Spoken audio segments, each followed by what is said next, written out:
Hello, hello. Hello? Yep, I can hear you.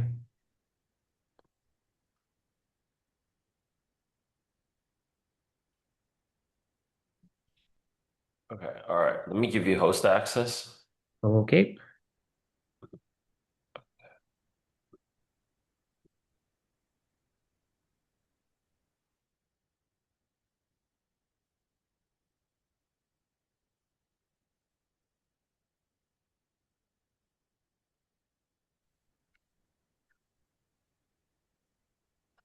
Take it away.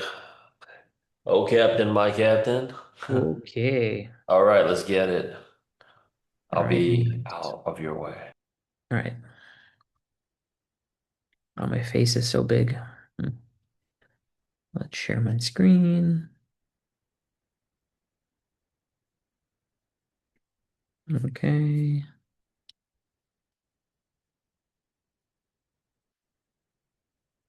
Let's do this. Okay. Um, Good to see everyone again today. Today we're going to cover domain five, the first half. This is all about context and escalations. Um, Yeah, please join the polls. I have a poll from last week that we didn't get to. Just a nice little recap of the last thing we covered last week. Um, Give some people some time to log on still because yeah. So let's give people like 2 minutes. Join the polls. It won't be as many polls today, but we'll go through some. And yeah, it's exciting. I think this is the most intuitive section out of the five. Um, there will be some stuff that we haven't covered, such as post and pre-tool hooks. Um, but we'll cover them at a high level, and then we'll go deep on them when we get to MCP. Um, yeah. Wanna see chat? Okay. And then this time, because we don't have too many people, and this section will be shorter. Um, uh, in between subdomains, right? So we have three subdomains today. Please ask as many questions as you'd like, and we can go through them in between.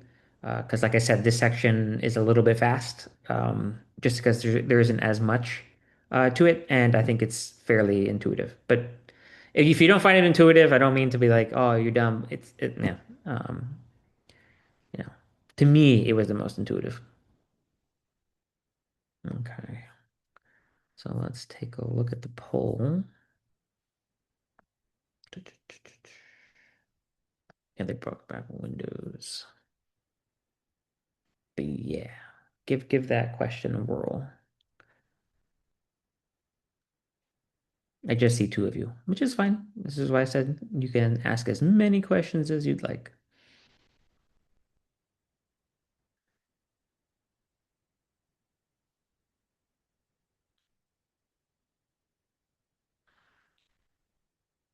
Get like a little icon so anyone can join. Yeah.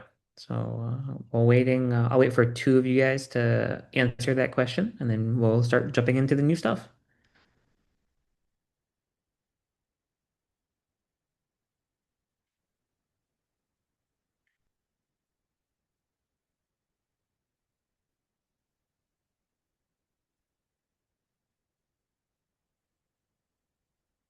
And I guess for the note takers, I'll read the question out too while waiting, so they have it in their transcripts.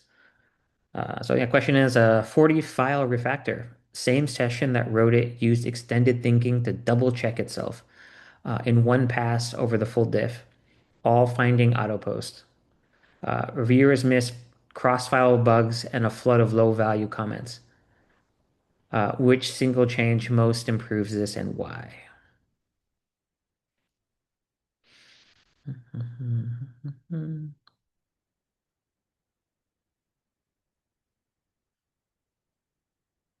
Give it some thought.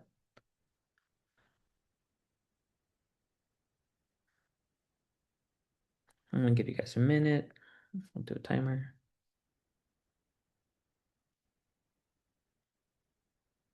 I'm assuming you guys can see this. Da, da, da, da. We'll go back here. See chat. Chat's good.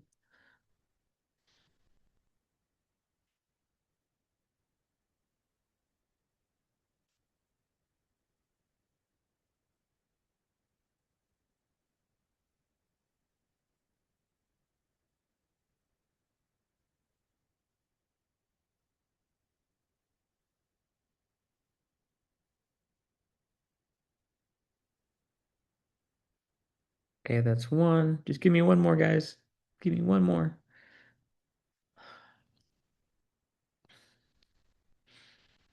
Okay, I'll give it 30 more seconds and then we'll just go through it. Oh, two responses. Awesome.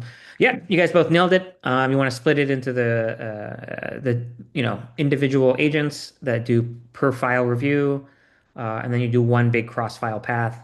And then at the end, you can do the confidence-based routing. And remember, I spoke earlier that confidence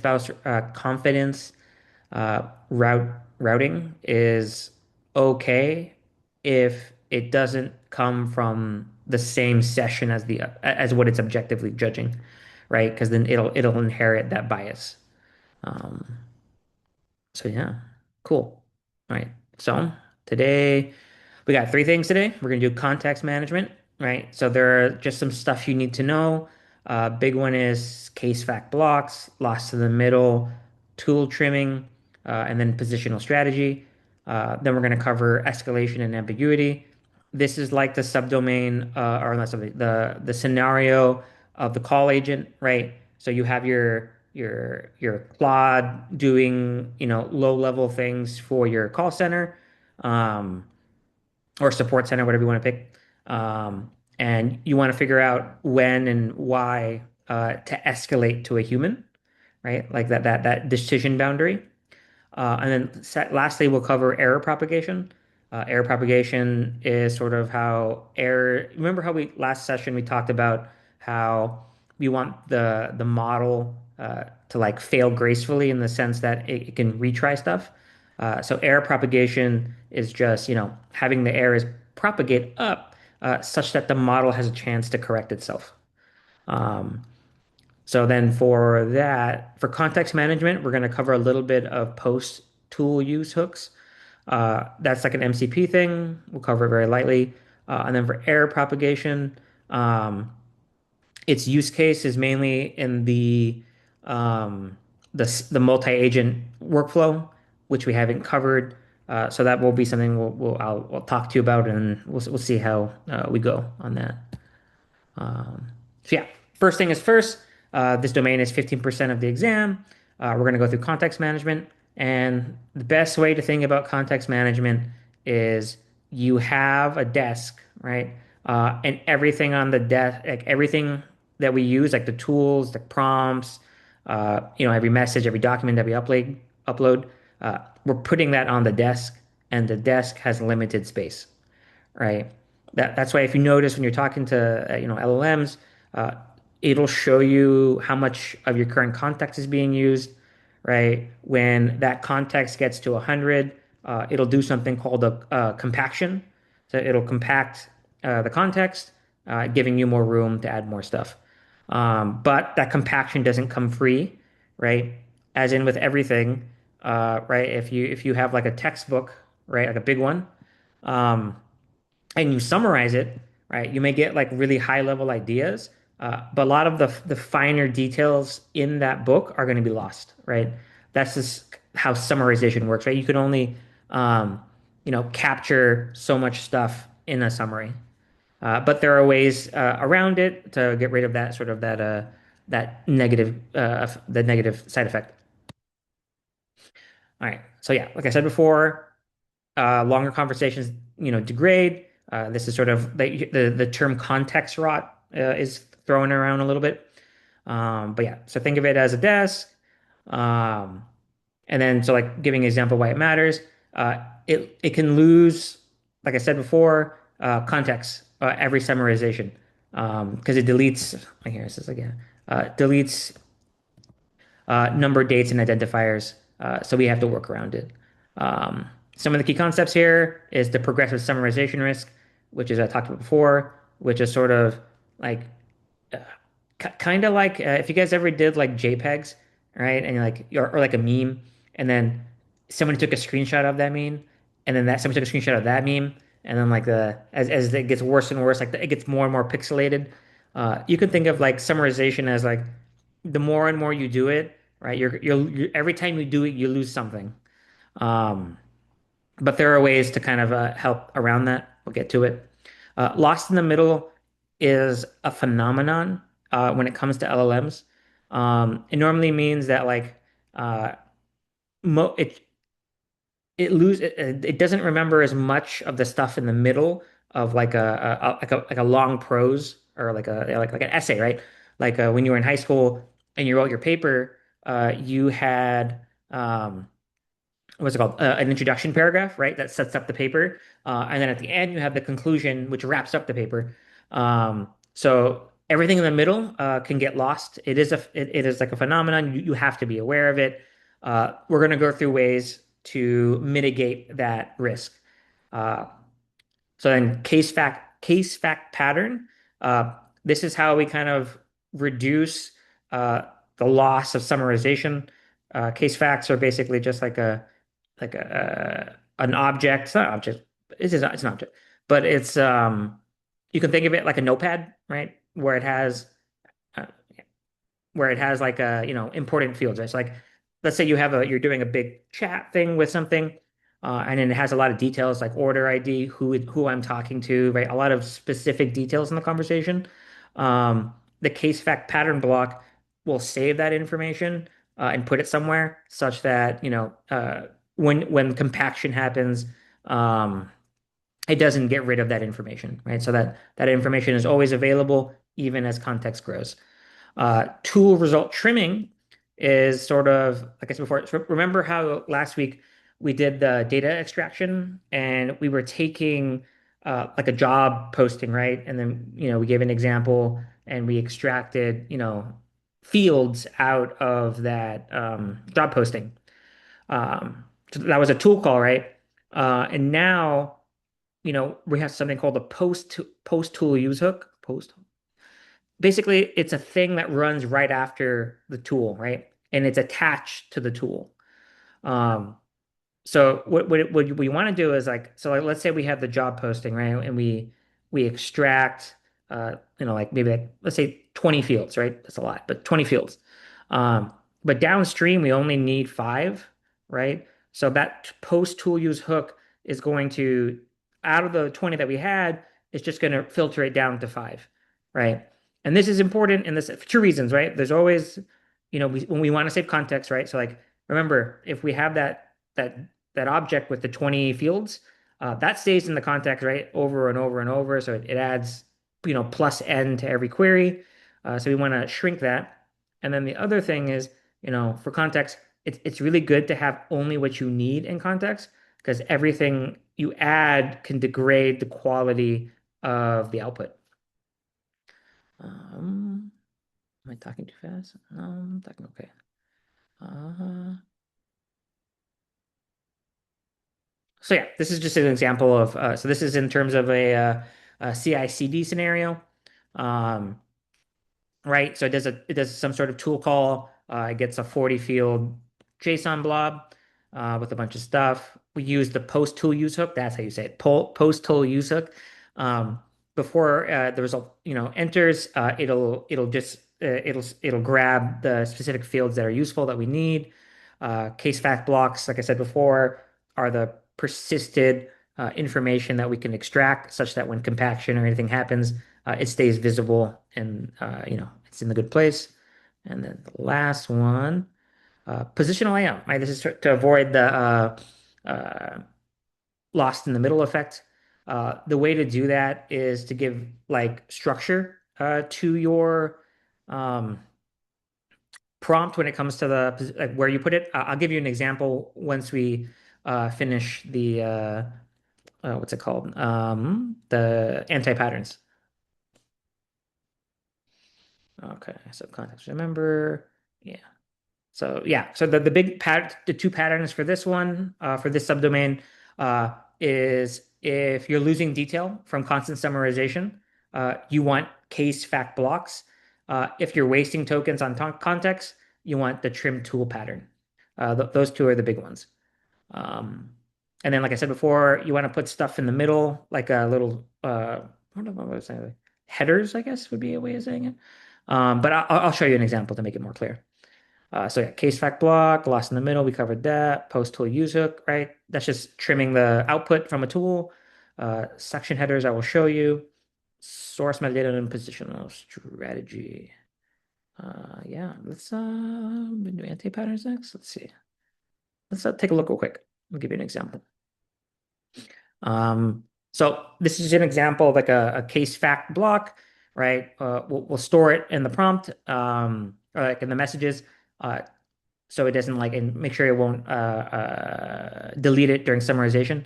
But you can see it's just like an object that records, specific information relevant to the conversation, which is important.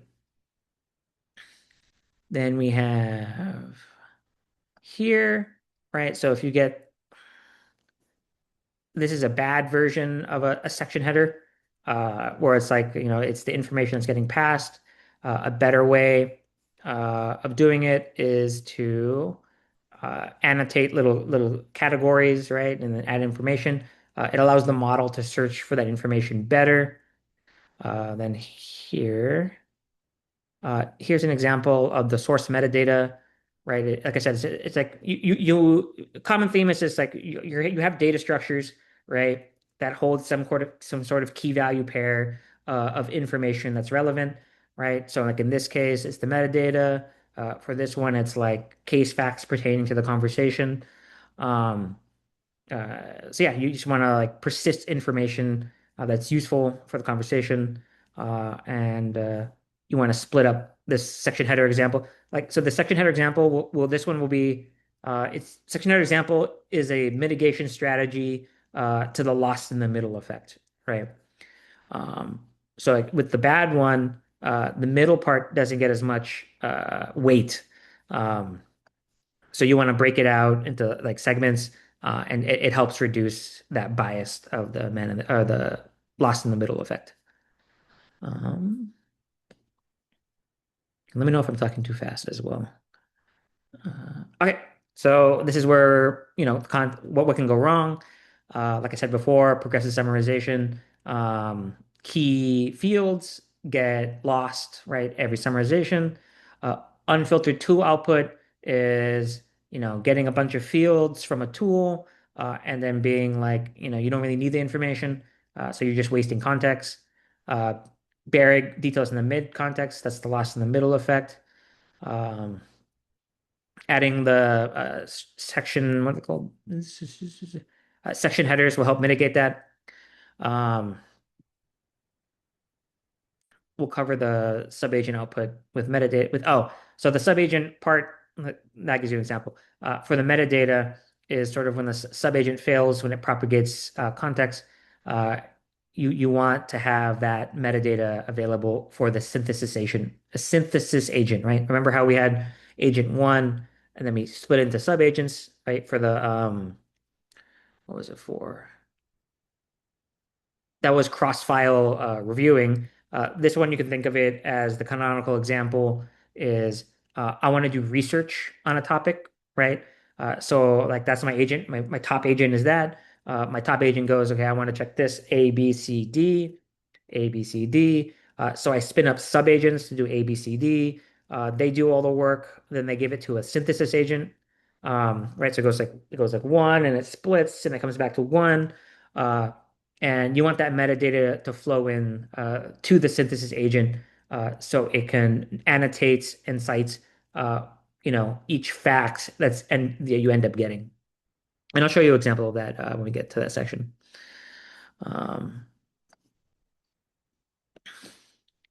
and the last one, dropping conversation history entirely.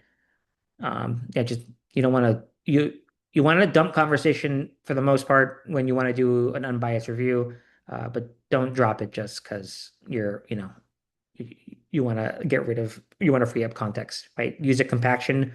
Don't delete the whole entire context. Um, right. Yeah. All right. Uh, So yeah, the big one that you'll see is lost in the middle is probably the most complex part for this specific subdomain.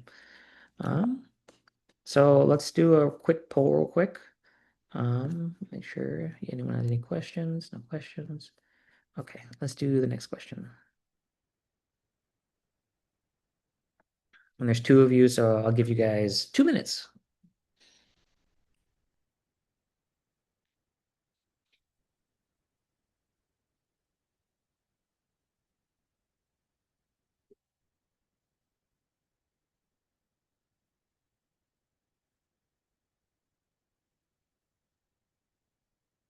And then I guess for the listeners on here, a sub-agent's context is filling up after 20 turns. Which change best preserves the order ID amount and deadline for later use?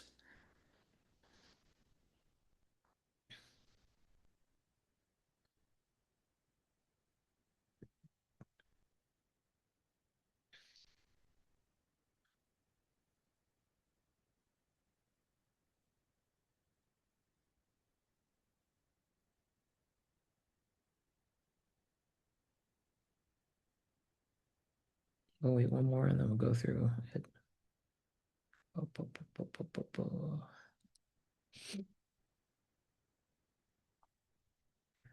Okay, we got a split decision, which is good. It means we're learning. So the first one was summarize the conversation every 5 turns to keep the window small. Summarization will keep the window small, but remember that uh, I can see why you're confused.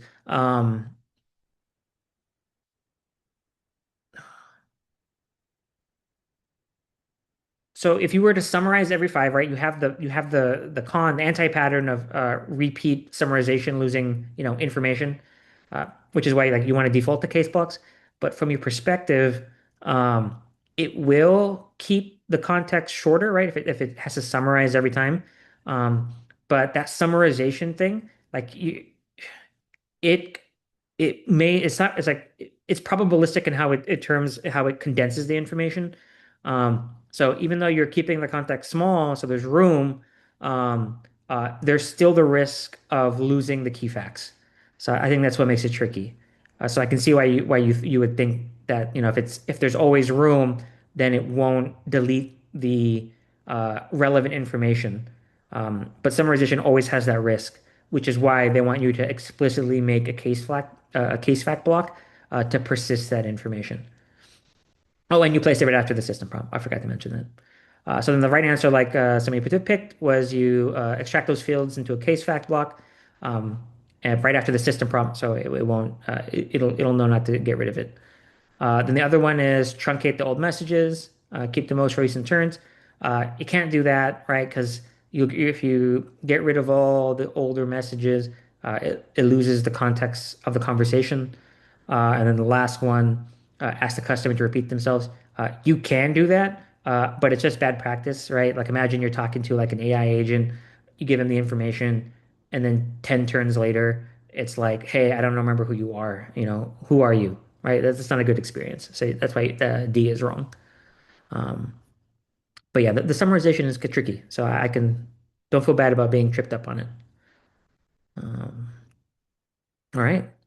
Let's go to the next one, which is escalation and ambiguity resolution. So this is the canonical scenario for this is the support agent, right? Like you have uh, a chat interface with your AI and your customers are interacting with it for various things, right? You can use it for like, hotels do it for booking, um, support chat for any kind of company, right? Um, oh, that scripts. Yeah. Yeah, let's do this. Um, so yeah, the big thing is when should I basically escalate to a human, right? What can I keep the model to do, right? Like what, like, reset password, stuff like that. And then when should I, and how should I escalate to a person? So just like when we talked about last week between semantic and categorical thinking, right? Where semantic was like giving the bouncer like, don't let anyone shady in, while the categorical was don't let anyone in without shirt or shoes, right? That's the yeah. Um, so th this is kind of the same way. You don't want to escalate based on sentiment, right? You don't want to like just because a user is angry in the chat, you don't want to escalate it to a human if the model can do it by itself. Um, and one of the big things too about that is sort of like somebody can be like really, really angry, uh, but all they need is a password reset, right? And like that doesn't need a human to do it. And then, somebody could be really calm, but, ask something that needs, like a human's approval. So you can't use sentiment as the gateway of when to escalate. Um, but on this note, Anthropic calls its empathetic AI. So if you do use sentiment analysis, it's not for escalation, but it's for to help alleviate the stress of your user, right? So if the super guy's Superman, he's yelling and he's like, doing all this stuff, but the AI can do it, right? It's like a password reset. The AI should um, acknowledge the anger and then try to, like mitigate, like basically calm the person down or, smooth the emotional state, right? But like I said, Anthropic wants you to acknowledge if there's a negative sentiment when responding. Um, you may get like one question on that or none. That's one of the rare things. Um, so yeah, there are three main triggers for it. The first one is when someone immediately requests a human. So if someone requests a human, route it to a human right away. This is cool to know. So when you're ever dealing with customer support now, just say, I want to talk to a human because I guess that's how they do it. Number two is the policy gap. So like if you have a policy, you're a business, and some user is like requesting something, but your policy doesn't cover it, uh, your model shouldn't interpret and try to figure out, um, like what would be the best approach. If it's not in the policy, escalate, let a human look at it, and then they can adjust the policy downstream afterwards. Um, and then the last one is you should have a recap on how many times you retry something, right? So like if the AI is doing something with someone and they try a bunch of different things and it's kind of not going anywhere, right? After a certain amount of failures, that's also like a perfectly good reason to escalate to a human. So those are the main three. Um, but yeah, if somebody did, request a human, the next line, um, yeah, don't investigate and don't even attempt to solve it. Just escalate. Next one was, yeah, sentiment is not a good proxy, right? Furious can need easy thing and calm can need hard things. Uh, and then again, like before, last case between sentiment, yeah, semantic and categorical, explicit criteria over the vague rules can help interpret yeah, can interpretate the rules. You want to do the few shot there. If you remember last week, zero shot is giving no example. Few shot is giving a couple examples, like 2 to 4, the sweet spot. Okay, let's go up here. Okay, so this is a CI/CD scenario example. Um, let's see. So this is all just covering, so yeah, trigger, right? The trigger, um, escalating for a human, policy gap, and what was the third one? Repeated failures. Uh, Always escalate. When you escalate, don't guess, just escalate. Uh, we'll put the explicit criteria in the prompt and I'll show you what that looks like. And then, yeah, don't use sentiment, right? Use it for when you want to respond to the person to help alleviate their, emotional state. But don't use sentiment analysis to route people based on that information. Yep. So policy gap. Yeah, these are the key things. If a customer asks for a human, escalate. Policy gap, escalate. Multiple times with no progress, escalate. Everything else, let Claude do it. Um, and then yeah, like I said, don't use sentiment at all. So policy gap is just like maybe they have like a 30-day return policy. Um, and then you had to like you want like a what's it called? Maybe they don't have a fixed how long it takes for you to return something. Um, so yeah, that's just like a business policy gap. It's in the business sense. Sentiment-based escalation, like I said before, is based on their tone, on the context. Don't route on it, but acknowledge. Explicit criteria are like specific boundaries for escalation and not escalation. Heuristic guessing. This is an important one. So heuristic guessing is um, so we have a support agent. We're doing support tickets or whatever. Let's say we're the booking hotel, right? For like a hotel like Expedia. Um, and we have someone talking to us in our chat. We identify their name first and last. But when we found the first and last names, there were three other people with that combination of first and last, right? Uh, I think this is obvious, but if you have that issue where you're matching to three, four people, you don't guess on who it is, right? Like you gotta get more information. So the heuristic guessing means like it's like, oh, I'll just pick the first one of the four people that have the same name. What you actually want to do is maybe ask for like, what's the last four digits of your phone number, last four digits of the card on file, right? Any information to differentiate the four people into one, right? So that's what the heuristic guessing is. Don't let the model like guess on which person it is. Um, Re-exhaustion trigger. That's just the recap, right? Like if it's gonna if you like if it's an unsolvable problem and you just keep looping and looping and looping, you're just burning credits. So you want to like try 2 to 4 times, give rich errors. I'll show you more example of that later.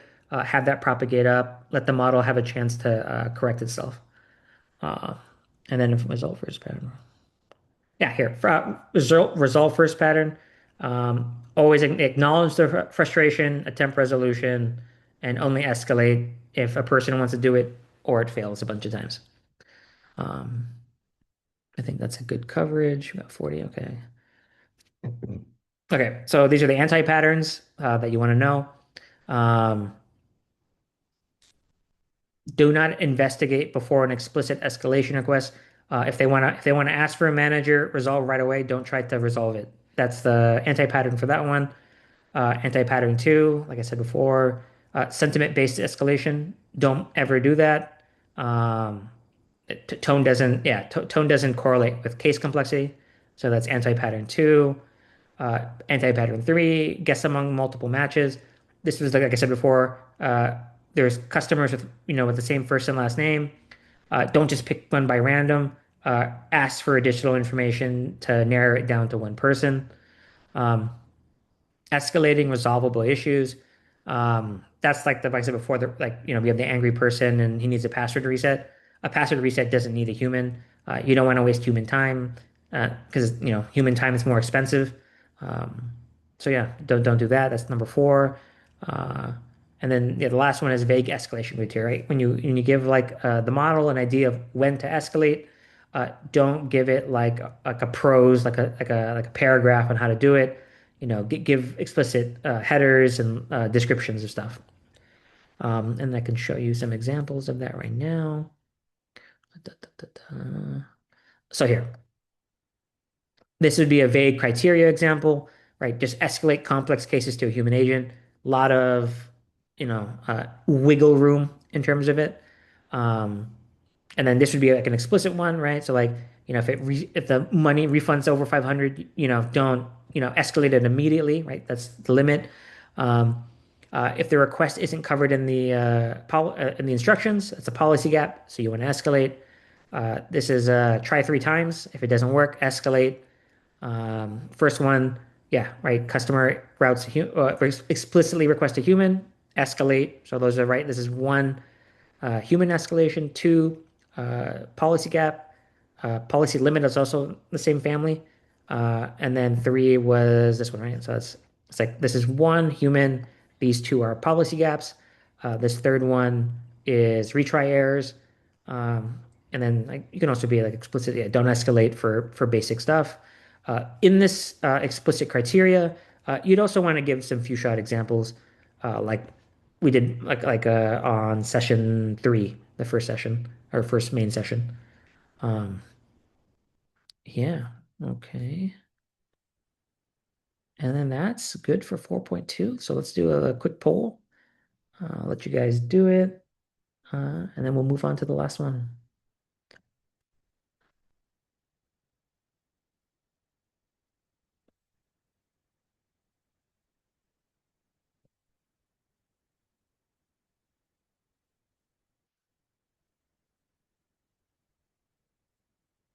And then for the AI listening, question is an angry customer asks simple tracking questions that agents can answer directly.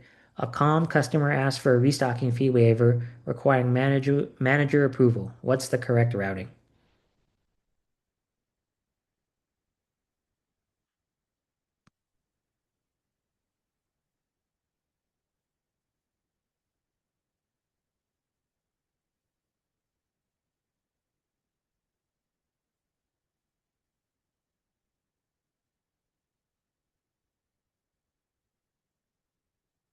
Okay, that's one.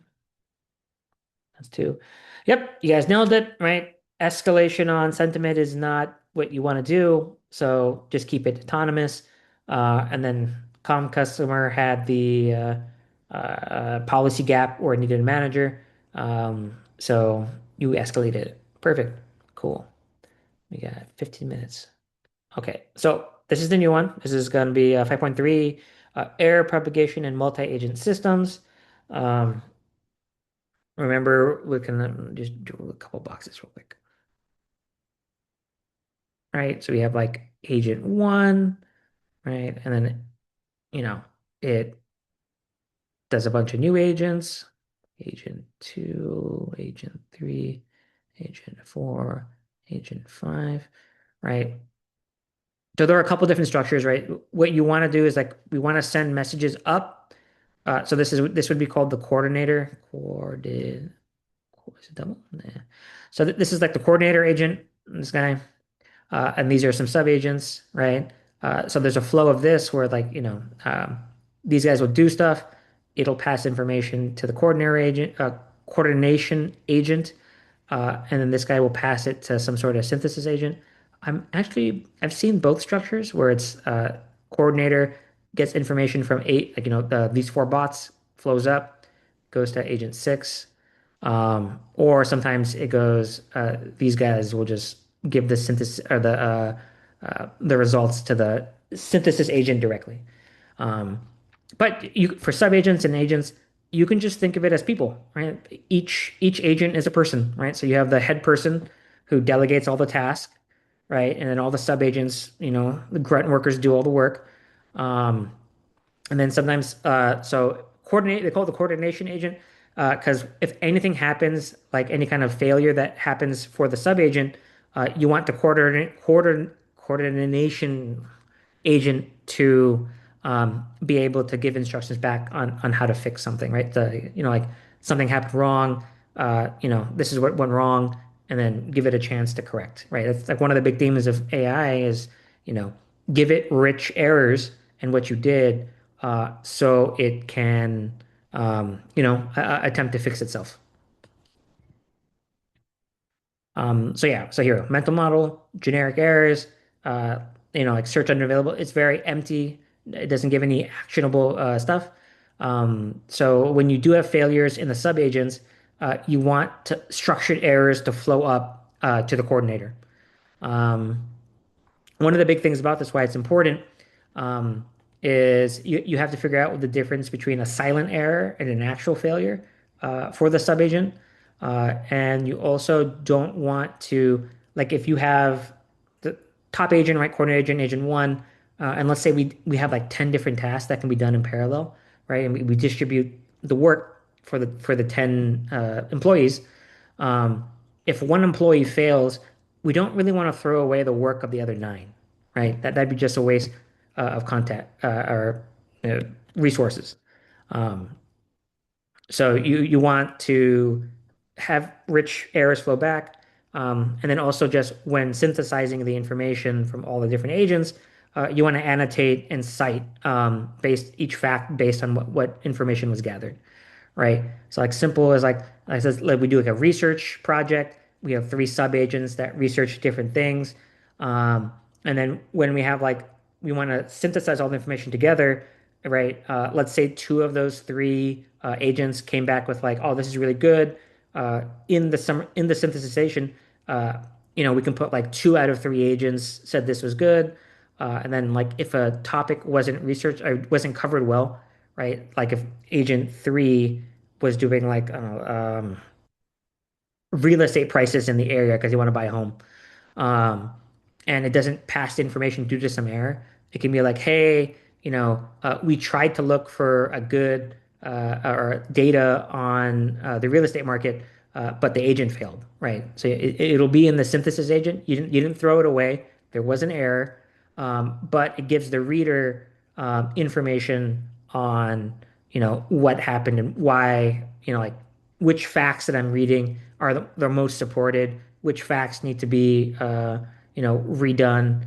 Uh, One of the big themes here is you don't want the model to guess and you don't want the model to hide information, right? Because you want ultimately the human to make a judgment decision based on the information gathered.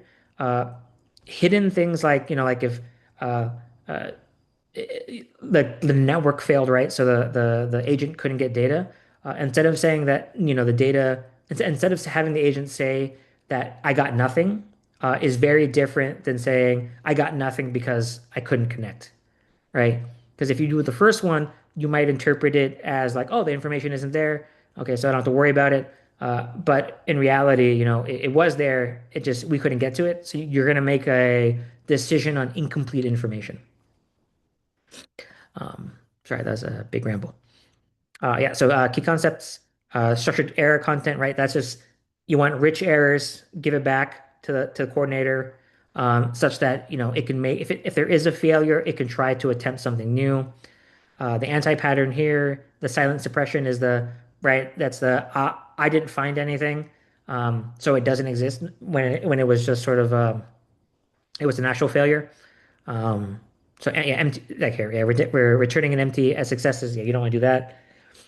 Immediate termination is you don't want to kill the entire workflow because one failed, right? We can annotate and cite it so we don't have to, throw away all the work from the other people. Um, graceful de deg graceful degradation is when you get when you synthesize all the results. Um, what's it called? All the partial results and gaps. It cites it and annotates it, right? That's like I was saying before. Like two of three said this was good. The one bot that was researching this topic couldn't find any, or it failed, so it didn't find anything. Um, yeah, and then lastly, transient errors. So transient errors are like network connection issues, right? Like it didn't work the one time. When you have subagents doing a bunch of stuff and they get like an error, can't connect. Um, so I'll say transient in the sense that like it's like a network error on like either on our side or the person we're trying to reach side. Um, so it'll try it, it doesn't work. It'll retry it right after X amount of time. Um, if the transient error, so it happens once. Uh, if like let's say in the second or third time you get it, you don't want to propagate transient errors back up to the coordinator, mainly because like there isn't that much information that because it worked out in the end, so you don't need to tell it about all the mistakes that it had, um, unless it was like a password failure. Right? There's different kinds of transient errors, uh, or different kinds of errors, but the transient error is like one where it's like a network issue. It didn't work the first couple times. It worked finally. I don't pass that failure information up to the coordinator. Um, so it's just, yeah, this is another CI/CD scenario. Like I said, right, like try first. If it failed, try again. When you use structured errors, pass the structured errors up to coordinator so the coordinator can try to, attempt something different. Sorry. Um, Coordinator decides. Coordinator. Yeah, so if one fails, coordinator can proceed with just the synthesis of the two agents that worked. So that's the don't throw away information. Coverage annotation in the output. That's just like I said before. You have the facts from your subagents, and some stuff went wrong, or you want to get coverage, see the coverage. Um, you want to annotate it and then cite it as well. Um, okay. Here, error propagation. So failure type, right? If it's transient error, you want to recover at the sub-agent level, not the agent coordinator level. Um, the difference between access failure and empty result, that's I failed to get something versus I got nothing. Those are very two different things, and they will test you on that information. Graceful degradation is just if not everything works, synthesize it anyways because you don't want to throw away the work, but annotate and cite. Coverage annotation, like I said before, yeah, just the annotation and coverage. Partial results, all right, is like um, uh, what I tried, what I got, and then what I did, and then I will show you real quick what that looks like.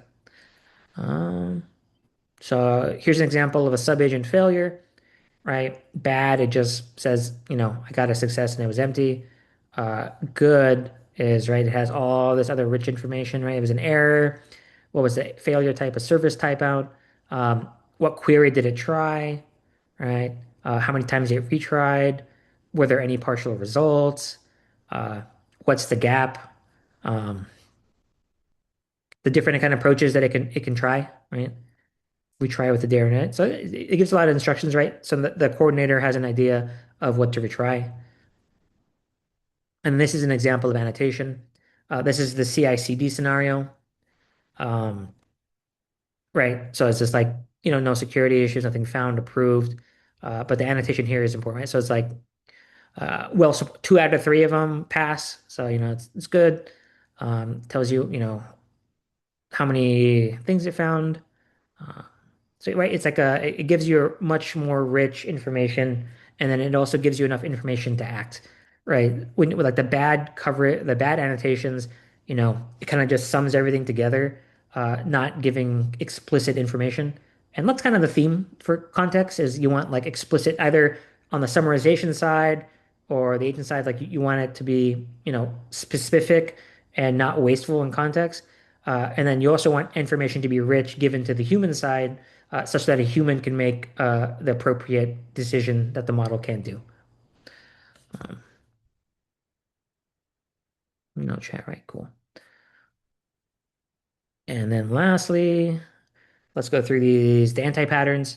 Um, yeah, search unavailable. You don't want to do that. You want to give what failure type it was, any results, and give me alternative acts or alternative steps, like as you saw in the example I just showed you. Um, Returning empty results as success, right? That masks the idea that the information might have not been collected from a different reason, as opposed to there just not being information. This is really bad. Like you don't want to be silent. Like it's wrong, but it doesn't tell you it's wrong, so it's bad. Um, Terminating on first subagent failure. Don't throw away other subagents' work for no reason. No coverage annotation. Readers, it's incomplete information for the reader to make good decisions. Propagating every transient error. Every time there's a little hiccup like this over here, you don't need to propagate that up to the coordinator because a lot of transient errors will resolve itself with later attempts. Um, and then let's do one more poll question, and then we'll recap. We have 3 minutes.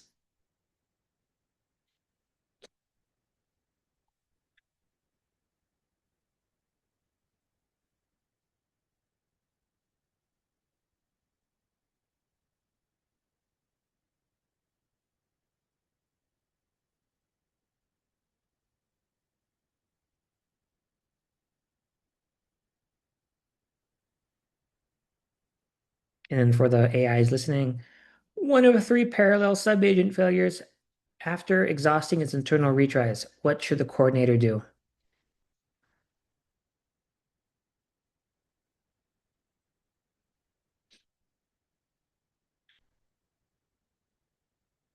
That's one.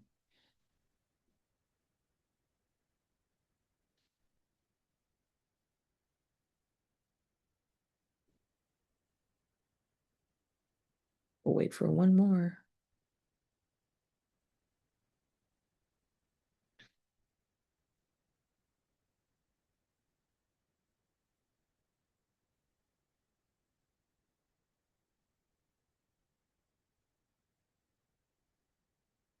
All right. Yeah, you guys got it, right? Yeah, synthesize the successful results and annotate the failures, basically.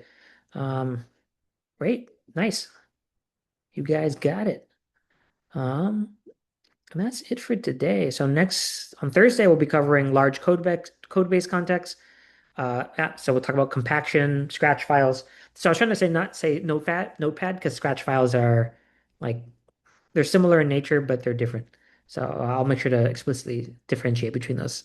Um, Human review workflows, right? And then provenance and uncertainty. That's it for today. If you have any questions, let me know. Uh, any any questions, let me know. I will say that so since you guys have finished the first week of domain four, um, on like try to do like a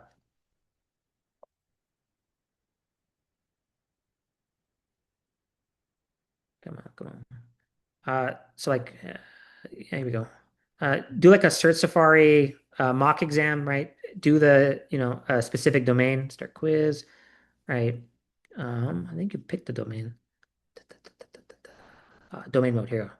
So do domain four, start the quiz, uh, do as many questions as you want as you can, right? Um, do that a couple times. If you get stuck, let me know. Uh, would love to find out what gaps we have in terms of explaining each subdomain. Yeah, you can ping me anytime. Uh, and then yeah, that's great. Let me know how we can help you. That's it on my end.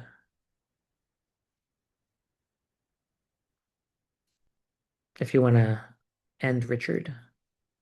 Okay. I'll end the Zoom call. Thank you, Rahim. Thank you guys. Thank you for coming, guys.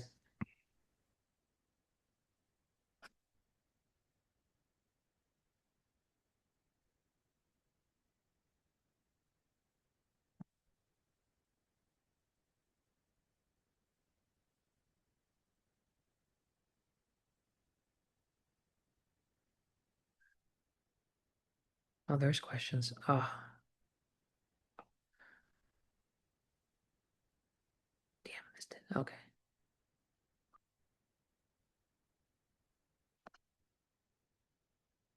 All right. Cool, cool, cool.